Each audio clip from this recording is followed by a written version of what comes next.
So here we are talking about temptation, thinking about those things that you know that are wrong for you. And if you're like me, before I became a Christ follower, I thought, there's not very many thoughts that I could have, as long as they're just thoughts, that are harmful.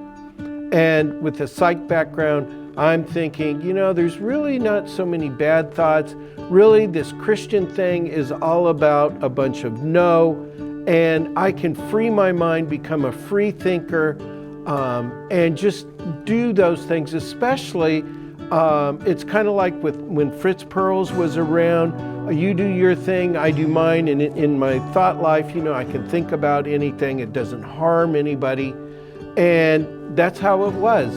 And I thought I was very liberal, open-minded, thinking about all of these things. I thought, hey, that's pretty cool. It made me able to work with a lot of people from a lot of different lifestyles.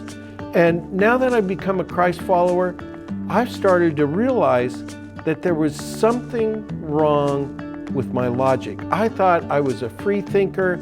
I thought free of these Christian boundaries, and it's my thought life, it's not hurting anybody. And then as a new believer, I came on this scripture that just absolutely blew my mind. Follow this with me. Romans 6:16. Don't you realize that you become the slave of whatever you choose to obey? You can be a slave to sin, which leads to death, or you can choose to obey God, which leads to righteous living. Think about it. That is so powerful. And that takes away that thought of it doesn't hurt anybody if nobody knows what I'm thinking.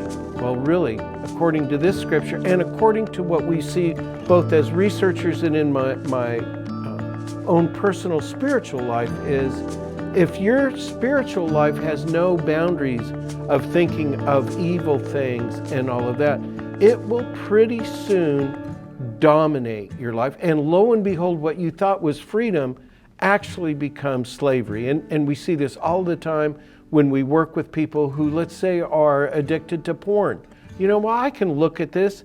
It's not hurting anybody. Nobody's seeing me do this. My wife doesn't see me, or my girlfriend, my daughter. So it doesn't hurt anybody. Hello? It hurts you. You become a slave to this. And after a while, it even changes how your brain works.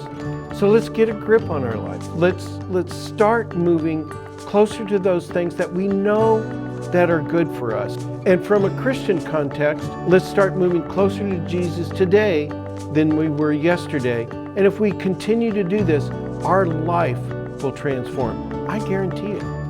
Looking for more daily encouragement? Make sure and download the Go Tandem app that specifically tailors to your spiritual needs.